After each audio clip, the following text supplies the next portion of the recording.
나아가십시다. 하나님의 보호자를 향하여 드리는 우리의 소리와 열정과 고백은 너무도 미미하며 밤하늘에서 내리쬐는 별빛보다 그렇게 뛰어난 것이 없습니다.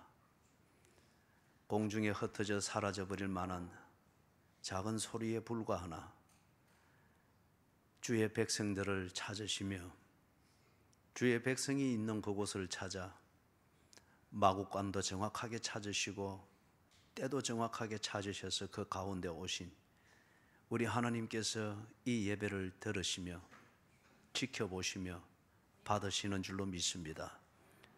하나님이여, 주님의 마음에 드는 예배가 되며 주님이 찾으시는 예배가 되며 주님이 찾으시는 사람이 되며 주님이 그 마음에 품기를 원하는 가정이 되기를 원합니다. 그리고 주님이 지켜봐 주시는 가운데에 그렇게 새해를 살아가기를 원합니다.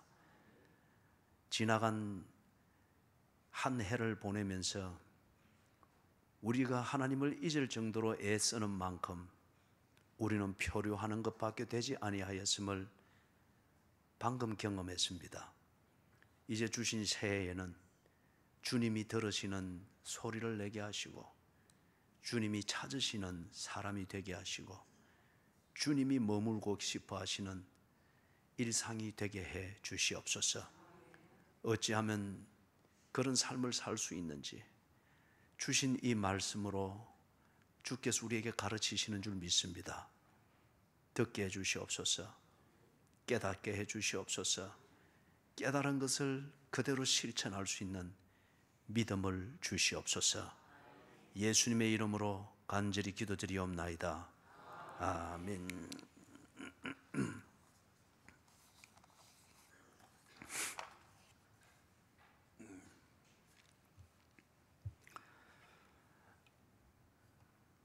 16절을 보면은 아브라함을 찾아왔던 그 사람들이 거기서 일어나서 소돔으로 향한다고 합니다. 소돔으로 내려가는데 17절에 보니까 그 일이 있고 난 뒤에 하나님의 임재 그리고 하나님의 계시가 보다 구체적으로 진전됩니다. 여호와께서 아브라함에게 하고자 하는 그 일을 아브라함에게 드러내신다고 합니다. 이걸 보고 우리는 계시라고 그리 말합니다. 계시. 그래서 16절을 이게 먼저 전제가 되어야만이 17절에 계시의 통로가 열리고 계시를 통해서 임하는 은혜의 통로가 마련이 됩니다. 은혜가 임해야 축복된 삶을 사느냐 살지 않느냐 이 관건이 마련이 됩니다. 하나님은 반드시 은혜를 주십니다. 그런데 그 은혜 가운데 아브라함은 축복된 삶으로 이어갔고 롯은 그냥 은혜에 대한 감동으로만 끝나버렸습니다. 주신 은혜를 어떻게 누리느냐에 따라서 축복된 삶이 이어지기도 하고 그 은혜를 잘못 누리게 될 때에 축복된 삶이 아니라 늘 위기를 반복하게 되는 롯의 삶이 있는 것을 보게 됩니다. 계시의 통로와 은혜의 통로가 마련되기 위해서 16절에 이 삶이 새해에는 반드시 선결되어져야 됩니다. 16절에서 우리가 뭘 볼 수 있습니까? 하나님의 임재와 하나님과 동행하는 삶입니다. 자기 중심성 그리고 이 자기 중심성에서 나오는 욕구를 채우고자 하는 이것이 되게 될 때에는 하나님이 임재할 수가 없습니다. 그리고 하나님과의 동행은 고사하고 이웃 또는 더 가까운 이웃인 가족들과 동행은 불가능합니다. 이게 자기 중심성의 특징이지요. 2015년을 살아보면서 우리가 다들 배웠을 것입니다. 내 중심성으로 살고자 할 때에 내가 내 가족이나 내 이웃을 보는 눈은 이용할 가치가 있는가 없는가 그 기준에서 보게 되는 것입니다. 사람은 내가 누군가에 대해서 부속품이 되기를 싫어하듯이 사람은 누구도 나를 위하여 부속품이 되는 것, 그걸 원치 않습니다.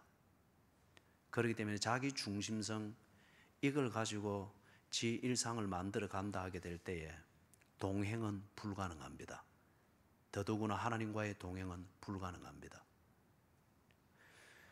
하나님께서 내 일상 가운데 머물고, 그리고 내가 그걸 알고 그 하나님과 동행할 수 있도록 그러기 위하여 내 중심성의 이 습관과 성향과 체질을 다 내려놓아야 됩니다. 어떻게 하면 이것을 내려놓을 수 있느냐? 또는 하나님이 내게 임재하시는 것을 알고 그분과 동행하는 것, 이걸 구체적으로 어떻게 알며 어떻게 실천할 수 있는가? 이게 우리 교단의 SFC, Students for Christ, 우리 청소년들을 교육하는 성경적 사고방식, 그겁니다. 하나님 중심, 성경 중심, 교회 중심. 이게 의미가 뭔지를 모를 때에는 습관부터 들이십시오. 습관부터 들이면은 이 습관이 때로 우리의 의식을 만드는데 지대한 영향을 미칩니다. 하나님 중심으로 철학을 하십시오. 성경 중심으로 사리를 판단하십시오. 교회 중심으로 생활의 우선순위를 정하고 자기 자신을 양 두 개 강물처럼 자신을 그렇게 관리하는 훈련을 하십시오. 그 속에서 하나님이 나와 임재하시고 그리고 하나님과 동행하는 것이 몸에 있게 될 겁니다. 부모님들이 어린 아이들에게 어디를 가자 이래 해야지 저래 해야지 할 때 아이들이 뭘 어떻게 하는지 모릅니다. 아이들이 지 발 앞에 있는 것만 보지 두수 세수 앞을 내다보면서 어머니와 아버지의 간섭을 알고 따라가는 게 아닙니다. 알고 따라가는 게 아니죠.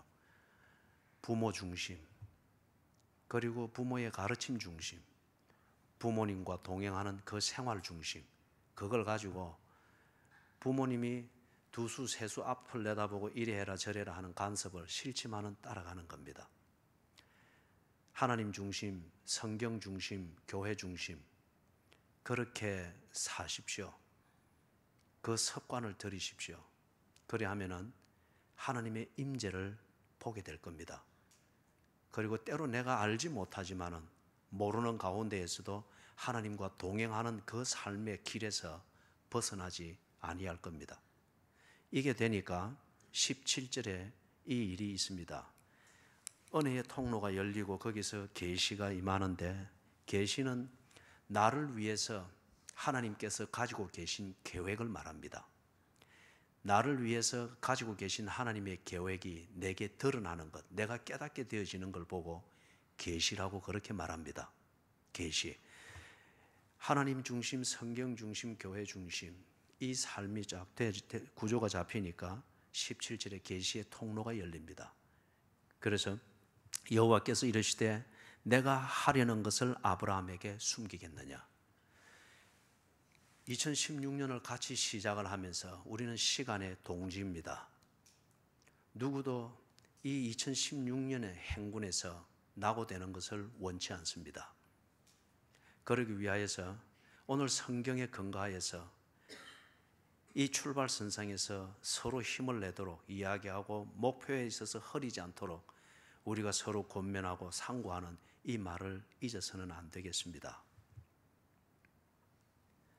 내 각오, 내 계획을 가지고 이 한 해를 출발하면은 반드시 낙오됩니다. 그런 뒤에 나오는 것 소돔과 고모라 방식의 삶입니다. 내 각오, 내 계획, 내 비전, 내 욕망, 내 열정, 이걸 가지고 무언가를 이루고자 그렇게 집중을 하고 한계를 부닥치거나 아니면은 필요를 느낄 때에 신의 도움을 찾고 치성을 들여서 감천을 이루려고 하는 것은 종교입니다. 그게 종교의 본질이고 종교의 열정과 열심의 본질입니다. 하나님과 동행하는 그 인격적 교제를 그렇게 살아서는 안 됩니다. 그렇기 때문에 지난해에도 여러 우리가 보았지만은, 여러 경우를 통해서 보았지만은 하나님 하면서 어그러지고 넘어지고 실망하고 하나님 없는 사람처럼 되어버리고 가정이 그렇게 아주 혼돈 가운데 빠져버리게 되는 것을 보게 됩니다. 하나님 하면서도 내 각오, 그 다음에 내 계획, 내 열정, 내 비전, 이것을 이루는데 집중을 하고 그 집중력에 하나님이라고 하는 이 도움을 간절히 끌어들이려고 하는 이 무리수를 계속 두게 됩니다. 그것은 하나님과의 동행이 아닙니다. 지금 한 해를 출발을 하면서 우리가 반드시 정리해야 될 것은 각오를 새롭게 한다. 이거는 다음에 와야 됩니다. 무엇이 먼저 와야 되느냐? 이 한 해를 어떻게 살 것인가? 계획이 서야 됩니다. 그리고 그 계획을 이루는데 필요한 우선순위가 정리되어야 됩니다.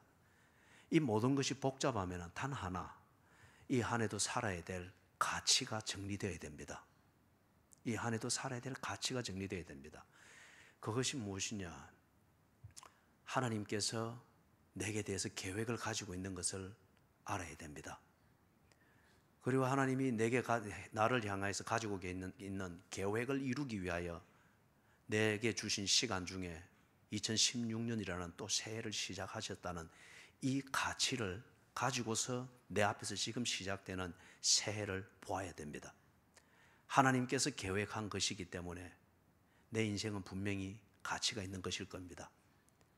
하나님께서 나를 위해서 이루기를 원하는 계획이 성취되어지는 시간이 2016년이기 때문에 가야 될 가치가 분명히 있습니다.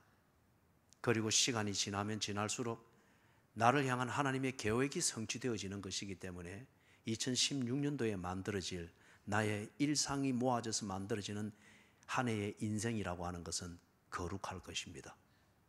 분명히 값진 것일 것입니다. 부디 여러분들이 이 새해 초엽에 하나님께서 나를 향하여 계획을 가지고 계신다. 이 전제라도 여러분이 분명히 새길 수 있기를 바랍니다. 그리고 주님 앞에 물으십시오. 나를 향하여 가지고 있는 계획, 그것을 좀 보여주시면 안 되겠습니까? 먼저 해야 될 것이 무엇인지 좀 보여주시고 가르쳐 주시면 안 되겠습니까? 하나님과 의논하십시오. 그 다음에 중요한 것은 하나님께서 나를 위해서 이루실 일을 보여주시기 때문에 이 일을 이루는 각오는 하나님의 각오입니다. 그리고 이 일을 이루는 지혜는 하나님의 지혜입니다. 계획을 하나님이 세웠기 때문에 이 계획을 성취하시는 것은 하나님의 능력에 달렸습니다. 내게 달린 것이 아닙니다. 이것이 나를 위한 것이기 때문에 내가 해야 될 일은 하나님과 동행하는 것입니다. 그분을 절대 신뢰하면서 필요하다면 내 각오라고 하는 것도 한쪽으로 치워놓고 하나님의 각오를 보면서 그 각오에 걸맞도록 하나님과 동행하는 것, 이게 믿음입니다. 18절에 보니까 하나님께서 이루시기를 원하는 계획이 무엇인가, 그 내용을 청사진을 보여줍니다. 아브라함은 강대한 나라가 되고 천하 만민은 그로 말미암아 복을 받게 될 것이라고 합니다. 청사진의 큰 그림입니다. 이 안에 지금 디테일한 것은 아직 말씀을 하지 않았습니다. 아브라함이 2016년을 살아야 될 이유가 있습니다. 이 큰 그림을 이룸에 있어서 2016년을 사는 것은 꼭 필요한 것입니다. 큰 나라가 되고, 그리고 모든 민족들에게 있어서 민족들이 아브라함을 통해서 복을 받게 될 것이다. 그렇게 얘기를 합니다. 그래서 18절 중간에 그로 말미암아, 이 중요한 그 키프레이즈를 거기에 딱 새겨놓고 있습니다. 그로 말미암아. 다른 말로 말하면은 아브라함이 강대한 나라가 되어야 될 그 이유와 목적이 있는데, 그것은 그로 말미암아 모든 나라가 복을 받게 되어야 되기 때문입니다. 아브라함이 이렇게 되지 않으면 모든 나라가 천하 만민이 복을 받는 데 있어서 장애물이 생긴다는 겁니다.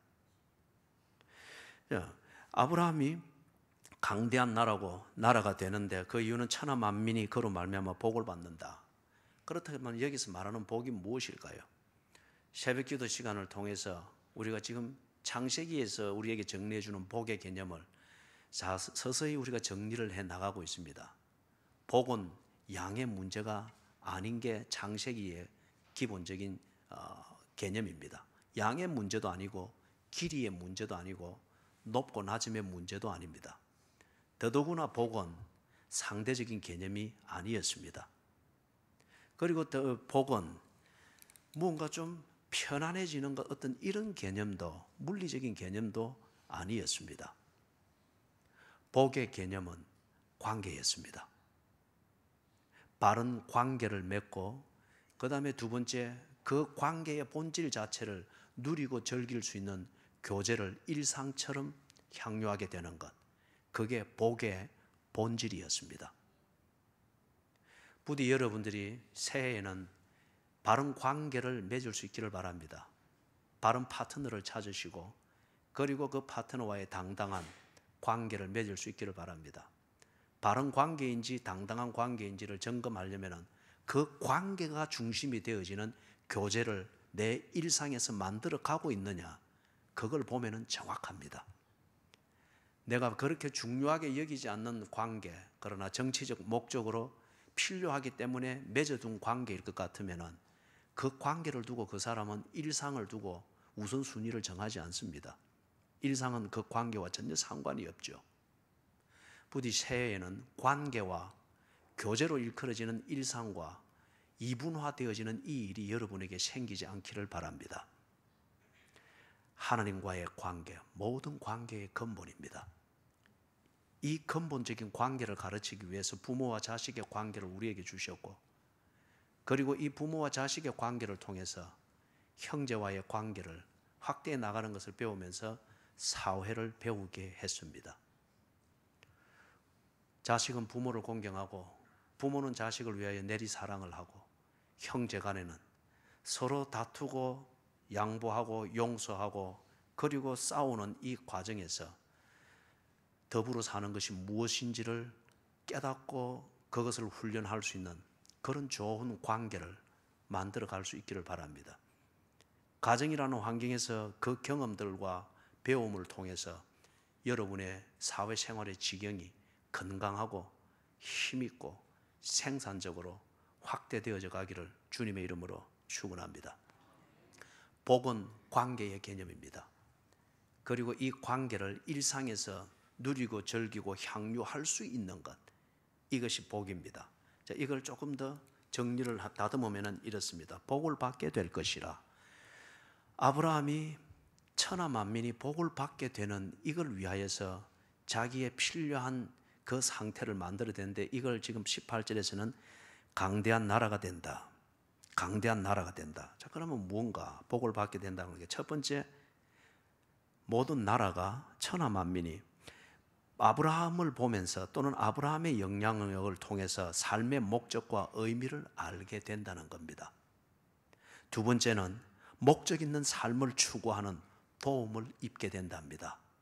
세 번째는, 그래서 이 천하 만민으로 일컬어지는 이 사람들이, 그들도 어느 땐가에는 누군가에게 복이 된다는 겁니다. 예? 복의 대물림이죠. 사랑하는 여러분, 복을 받게 될 것이니라. 오늘 하나님 앞에서 하나님께서 여러분을 위해서 하실 이 청사진을 보며 하나님 앞에 하나님께 믿음을 두며 이 한 해를 시작하는 여러분으로 인해서 여러분의 가족들이 삶의 목적을 알고 그 의미를 깨닫게 되어지기를 축원합니다. 그리고 여러분의, 무엇보다도 여러분의 가족들이 목적 있는 삶을 추구하는 그 삶에 여러분이 힘이 되어주고 실질적인 도움이 되어줄 수 있기를 주의 이름으로 축원합니다. 그리고 여러분의 가족들이 여러분을 통하여서 복이 무언가를 알게 된 여러분의 가족 구성원들과 여러분의 가정이 새해에는 누군가에게 복이 될 수 있기를 주의 이름으로 축원합니다. 19절입니다. 그 내용을 좀 디테일한 것을 보여주고 있습니다. 아브라함이 어떻게 해야 되는가? 지금 이 큰 은혜가 임했습니다. 이 큰 은혜가 아브라함에게 개인에게 있어서나 그 개인의 삶을 통해서 이루어지는 가정에 있어서 복이 되어지는 것, 축복된 일상이 되어지기 위해서 아브라함이 무엇을 해야 될 것인가 하는 것을 보여주고 있습니다. 보니까 먼저 그 자식과 권속에게 명하여 여호와의 도를 지켜 의와 공도를 행하게 하려고 그렇게 되어 있습니다. 하나님이 지금 베푸시는 이 큰 은혜, 강한 나라가 되어서 모든 민족으로 하여금 복을 받게 할 것이다. 이 약속, 이게 얼마나 큰 은혜입니까? 이 은혜가 지 밥상에서부터 침실에 이르기까지 지 일상이 되기 위하여서는 아브라함이 해야 될 게 있습니다. 이게 16절에서 우리가 이야기했던 하나님과의 동행입니다. 이 은혜를 실제적으로 누리고 일상이 되게 하기 위해서 아브라함의 실천의 내용이 되어져야 되는데, 거기에 대해서 하나님이 한 가지를 다 지금 지적해서 이 얘기를 합니다. 아브라함의 가족뿐만 아니라 식구들에게 공히해야 될 것, 여호와의 도를 가르치라고 합니다. 다른 말로 말하면은 한 지붕 아래에 있다고 하는 것, 여러분, 가정이 제대로 세워지고 가족이 제대로 세워지기 위하여서는 가족만이 같은 생각을 가지고 가족만이 같이 움직이는 것으로 되는 게 아닙니다. 그 가족과 관련되어진 식구들 역시 같은 생각을 품어야 되며 같이 움직여야 됩니다. 그렇기 때문에 여기서 자식들뿐만 아니라 권속들에게까지 식구입니다. 그들에게 뭘 해야 되는가? 여호와의 도를 가르치라. 성경적 사고방식으로 의식이 같아져야 됩니다. 성경적 사고방식으로 말이 같아져야 됩니다. 성경적 사고방식으로 말미암아서 뜻이 하나로 세워져야 됩니다. 이걸 위하여서 다른 시대의 무언가를 흐름을 가르치고 이런 것도 필요하겠으나 그 결과 가족이 다 3인 3색이 되어버렸습니다. 공통점이 있다고 하면 한 지붕 아래에 있다는 것뿐이지 적과의 동침이고 경쟁자와의 동침에 지나지 않습니다. 무엇으로 가족을 가정이 되도록 만드느냐, 무엇으로 식구를 은혜의 통로, 축복의 통로가 됨에 있어서 하나가 되도록 만드느냐, 성경적 사고방식을 바로 세우라고 합니다. 여호와의 도를 가르치라고 합니다. 정리하면 이렇습니다. 하나님께서 아브라함에게 큰 은혜를 베푸시면서 이 은혜가 네게 축복스러운 일상이 되기 위하여 네가 꼭 해야 될 것 있는데, 그것은 신앙적인 가장의 역할을 제대로 하라는 겁니다. 자식을 키우고 자식에 대해서 애착을 가지는 아비가 되는 것, 그게 먼저가 아니라고 합니다. 우리는 2015년도를 살아보면서 이것 때문에 우리 자식들을 망쳐놓았던 것을 우리는 경험했습니다. 아비의 한계가 뻔한 그 안타까움과 아무 실속 없는 그냥 자기 중심에서 안타까움에서 나오는 자식 사랑, 이게 자식의 판단력을 흐리고 자식들의 날개를 꺾어놓는 이 어처구니 없는 결과를 만드는 것을 2015년도를 보내면서 경험했습니다. 그래서 지금 하나님께서 아브라함에게 이걸 주지시킵니다. 신앙적인 가장이 되어라. 자식을 키우되 성경적 사고방식을 가지고서 자식에게 의식을 불어넣고 성경적 사고방식을 심어 놓을 수 있는 신앙적인 가장의 역할을 바로 해라. 이걸 지금 강조해서 이야기를 합니다. 주로 우리는 식구들을 관리할 때에 또는 가정의 살림을 관리하려고 할 때에 이 세상이 만들어 놓고 시대의 흐름이 만들어 놓은 재테크 이론을 가지고서 식구를 관리하고 가정의 경영을 관리하려고 합니다. 그러다 보니까 가정이 영 이분화되어지든지 정체성을 알 수가 없습니다.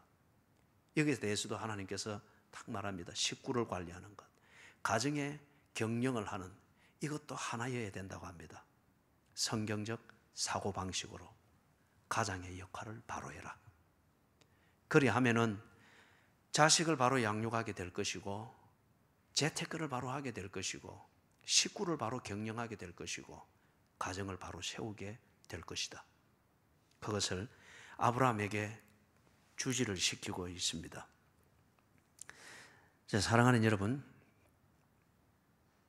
신앙적인 가장이 되는 것, 16절에서 했던 표현을 빌어서 말하면 하나님 중심, 성경 중심, 교회 중심, 이게 먼저 가장이 된 나, 오늘 하나님의 이 청사진을 보고 있는 내 자신이 먼저 이 위에서 고민이 정리되어지고 생활 습관의 기둥이 세워지고 무언가 내 길의 방향이 딱 설정이 되어지게 될 때에 신앙적인 가장입니다. 신앙적인 가족입니다. 신앙적인 구성원입니다. 그럴 때에 여호와의 계획, 내가 네게 이루고자 하는 일을 보여주겠다고 했습니다. 그 이루고자 하는 일, 그것이 성취되어지는 통로가 마련되는 것이라고 합니다. 사랑하는 여러분, 오늘 새벽에 우리가 본문을 통해서 보았던 내용입니다. 지금 19절의 연장선상입니다. 하나님께서 우리에게 큰 은혜를 주셨습니다. 그러나 이 은혜를 받고서 이 은혜를 누리는 마땅히 하나님이 가르쳐 주신 당연한 이 실천, 이것을 무시해버리게 될 때에 은혜는 그냥 우리에게 있어서 분위기로 끝나버립니다. 이 분위기처럼 사람을 허망하게 만드는 게 없죠.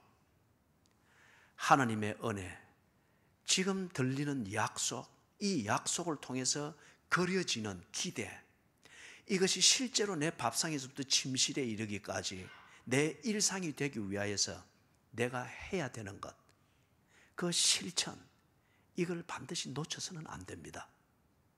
안타까움, 내 각오를 가지고 덤벼들지 말고 하나님께서 지금 그걸 꼭 집어주시는 대로 그 실천을 해 나가십시오. 신앙적 가장이 되십시오. 아브라함은 하나님이 주시는 이 은혜를 가지고서 그것을 그대로 믿었습니다. 그리고 그대로 실천했습니다. 그러다 보니 아브라함은 은혜대로 그의 삶은 축복스러웠습니다. 그러나 같은 은혜를 받았던 롯, 아브라함의 조카죠. 한 20여 년간 아브라함, 삼촌 아브라함과 함께 다니면서 하나님의 이 은혜를 경험하고 하나님을 경험했습니다. 그렇지만은 롯은 언제나 실천은 자기 생각대로 했습니다. 지 눈에 보이는 대로 했습니다. 은혜는 하나님으로부터 받았습니다. 그리고 은혜대로 사는 것은 지 생각대로 했습니다. 언제나 롯은 이 은혜대로 실천하는 데 있어서 토를 달지 않았던 게 없습니다. 그리고 언제나 결정은 지 보기에 좋은 대로 했습니다. 그래서 여러분이 19장을 읽어보시고 20장을 읽어보십시오. 롯의 삶이 어떻게 전개되어지는지. 하나님께서 은혜를 주셨습니다. 이 은혜가 나의 축복된 일상이 되기 위해서는 그 은혜를 주시는 하나님을 믿으십시오. 그리고 하라고 하는 것을 하십시오. 그 실천을 하십시오. 그러면은 내가 지금 감정과 지성과 분위기로 온몸으로 느끼는 은혜가 내 밥상이 되고 그리고 내 침실이 될 것입니다. 자라는 자식들의 내용이 될 것입니다. 그러나 은혜로서 내 감정의 카타르시스를 하고 분위기를 전환시키면서 내 스스로 위로를 받되 실천은 언제나 내 생각대로 내 방식대로 하게 될 때에 롯의 삶이 전개됩니다.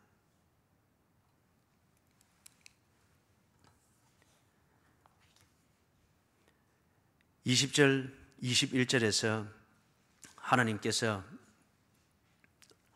소돔이 어떻게 되어지고 있는지 그것을 보겠다고 합니다.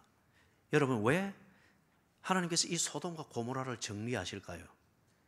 저는 그렇게 믿습니다. 1차적으로는 좁은 의미에서는 아브라함이 하나님께 받은 은혜대로 살기 위하여서 그 환경을 정리하는 겁니다. 늘 끼우끼우 거릴 때에 소돔에서 빛나는 불빛들, 그리고 고모라에 언제나 유목민들이 좋아하고 선호하는 목초지가 있는 것, 이걸 기웃거리게 되어질 때에 약속에 대한 신뢰는 없어집니다. 그리고 그 약속을 가지고서 하나님이 내게 가르쳐 주시고 지적해 주셨던 그것은 더 이상 지혜가 되지를 못합니다. 더 좋은 것을 보지 못하도록 만드는 종교적 장애물과 감옥으로 생각을 합니다. 그래서 기웃거리면서 겪는 줄로 보이는 소돔과 고모라의 번성, 그런 목초지, 언제나 기회처럼 보이는 그것으로만 마음이 빼앗기게 되는 것이죠.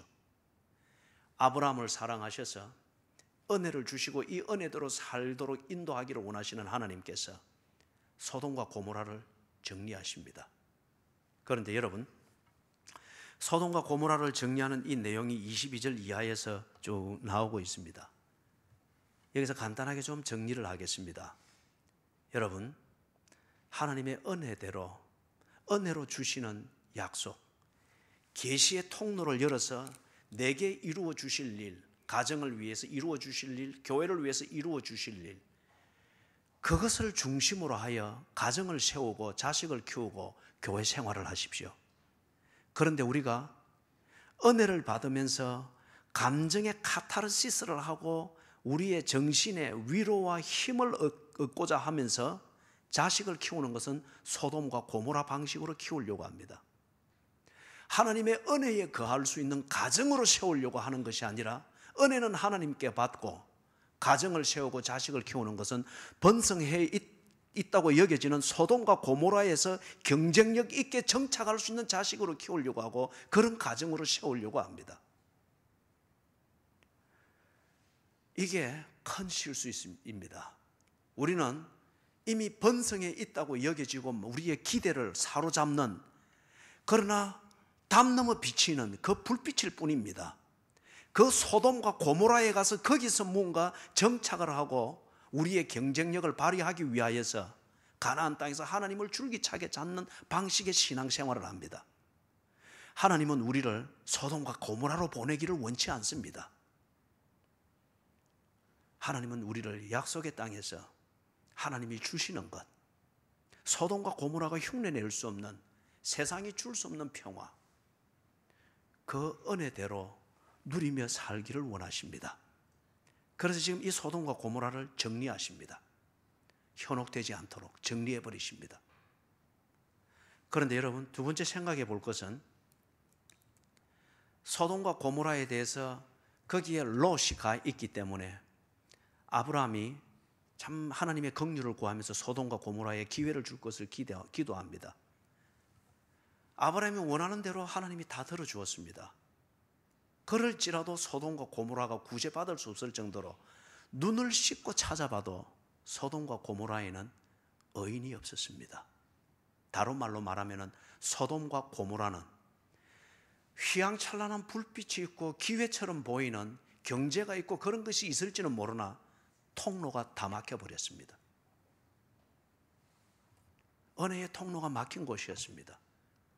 계시의 통로가 막힌 곳이었습니다.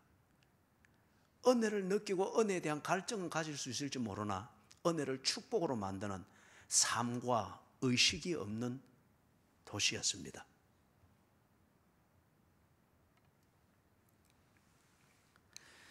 사랑하는 여러분, 새해를 시작하면서 여러분의 가정에 은혜의 통로가 막히지 않도록 하십시오. 계시의 통로가 막히지 않도록 하십시오.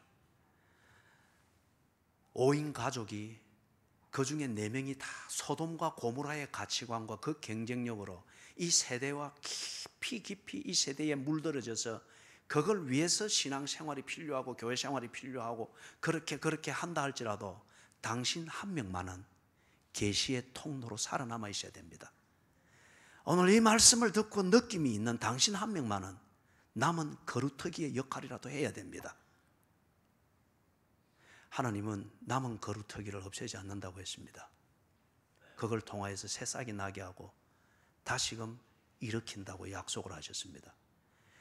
적어도 이 약속과 이 은혜를 들어 알고 있는 여러분은, 당신은 당신의 가정을 위하여, 당신의 가족을 위하여 하나님 중심, 성경 중심, 교회 중심의 고민을 할 수 있어야 됩니다.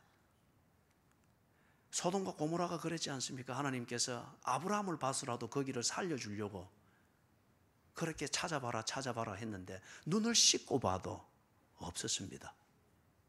하나님께서 여러분의 가정을 세우기를 원하고, 여러분의 가족을 세우기를 원하고, 여러분의 인생을 세우기를 원해서 하나님이 주실 그 은혜, 그 능력, 그 계시, 그것을 흘려보낼 수 있는 통로가 있는가 싶어 찾을 때에 콜레스테롤로 다 막혀버린 핏줄처럼 여러분의 가정에 모든 것이 다 막혀버렸다면, 새벽기도 줄 막혀버렸고, 예배에 대한 고민 막혀버렸고, 성경적 사고방식 막혀버렸고, 뭔가 내 각오를 위해서 하나님을 끌어들이는 열정만 있을 뿐 다 여기에 취하고 눈이 멀어서 하나님의 뜻하심을 바라보는 이 눈이 다 멀어버렸다고 하는 것 같으면, 한번 유성이 사라질 때에 가장 찬란한 빛을 내는 것처럼 반짝거리고 사라지는 유성과 같은 당대뿐인 가정이 되겠죠. 하나님께서 소돔과 고모라를 살리려고 할 때에, 그리고 예레미야 시대 때에 예루살렘을 구제하려고 할 때에 그 거리에 의인 한 명이라도 있는가 찾아보라 했는데 눈을 씻고 봐도 없었습니다.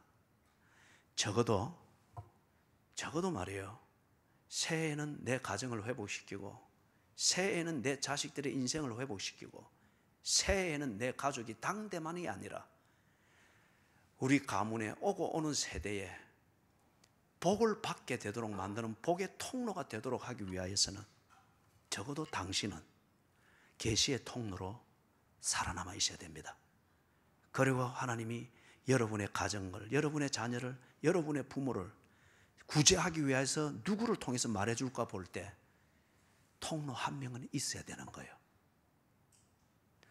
소돔과 고모라 방식에 취하지 말고, 그리고 소돔과 고모라로 가기 위하여서 새해를 하나님 앞에서 몸부림치지 말고, 오늘들은 하나님의 은혜대로 살기 위하여서 소돔과 고모라를 끊으십시오. 그리고 하나님께서 무엇을 실천해라 하는 걸 가르쳐 주는 대로 신앙적 가장이 되고, 신앙적인 가족이 되고, 신앙적인 그리스도인이 되고자 이것을 결심을 하십시오. 그리하면 당신이 살 것이고, 당신으로 인해서 당신의 가정이 복을 받게 될 것이고, 당신으로 인해서 교회가 하나님의 마음에 품은 교회로 자라가는 복을 받게 될 것입니다.